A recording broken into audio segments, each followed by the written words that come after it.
नमस्कार दोस्तों। आज हम आपके लिए करवा चौथ की सच्ची कहानी लेकर आए हैं। एक समय की बात है, एक साहूकार के 7 बेटे वह उनकी एक बहन करवा थी। सातों भाई अपनी बहन से बहुत प्यार करते थे, यहाँ तक कि पहले उसे खाना खिलाते और बाद में स्वयं भोजन करते थे। एक बार उनकी बहन ससुराल से मायके आई हुई थी।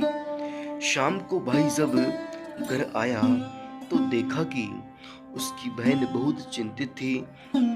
सभी खाना खाने बैठे और बहन को आग्रह किया, लेकिन उसने बताया कि आज उसका करवा चौथ का व्रत है। वह खाना चंद्रमा को अर्घ देकर ही खा सकती है। चंद्रमा अभी भी नहीं निकला, इसलिए वह भूख प्यास से व्याकुल होने लगी। छोटे भाई से बहन की हालत देखी नहीं जाती और वह दूर पीपल के पेड़ पर दीपक जलाकर चलने की ओर रख देता है। दूर से देखने पर प्रतीत होता है जैसे चतुर्थी का चांद प्रतीत हो रहा है। भाई बोलता है, बहन चांद निकल आया है, अब अर्घ देकर भोजन कर लो। तो बहन अर्घ देकर भोजन करने बैठ जाती है। पहला ग्रास मुंह में रखती है तो उसे छींक आ जाती है।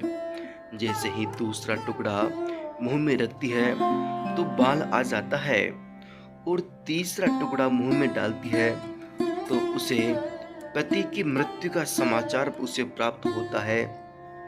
उसकी भाभी उसे बताती है कि उसके साथ ऐसा क्यों हुआ है। करवा चौथ का व्रत गलत तरीके से टूटने के कारण देवता उससे नाराज हो गए और उन्होंने ऐसा किया। सच्चाई जानने के बाद वह निश्चय करती है कि उसके पति का अंतिम संस्कार नहीं होने देगी और अपने सतीत्व से उन्हें पुनः जीवन दिलाकर रहेगी। वह पूरे 1 साल तक अपने पति के साथ बैठी रही, उनकी सुरक्षा करती है। 1 साल बाद फिर करवा चौथ का व्रत रखती है। उसकी भाभियां भी व्रत रखती है। जब भाभियां उससे आशीर्वाद लेने आती है तो वह प्रत्येक भाभी से यम सुई ले लो और प्रिय सुई दे दो, मुझे भी अपनी जैसी सुहागिन बना दो, ऐसा आग्रह करती है। लेकिन हर बार भाभी उसे अगली भाभी से आग्रह करने का कहकर चली जाती है। इस प्रकार छठे नंबर की भाभी आती है, उसे भी यही दोहराती है। उसे बताती है, सबसे छोटे भाई की वजह से आपका व्रत टूटा था, अतः उसकी पत्नी में ही शक्ति है, वह तुम्हारे पति को जीवित कर सकती है, तुम उससे कहना। अंत में छोटी भाभी आती है। करवा उससे भी सुहागिन बनने का आग्रह करती है, लेकिन बात को घुमाने लगती है। भाभी उसे सुहाग को जिंदा करने के लिए कहती है। भाभी उसे छुड़ाने के लिए नोचती है, अपने आप को छुड़ाती है, लेकिन करवा नहीं छोड़ती है। अंत में उसकी तपस्या को देखकर भाभी पसीज हो जाती है। छोटी अंगुली को चीर कर उसमें से अमृत उसके पति के मुंह में डाल देती है।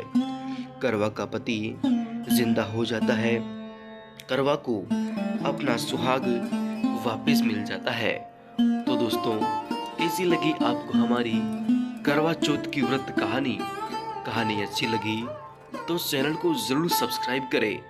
इसी तरह से कहानियाँ और कथाएं सुनने के लिए बने रहिए इस YouTube चैनल कन्नू भक्ति कहानी के साथ में। नमस्कार दोस्तों, धन्यवाद।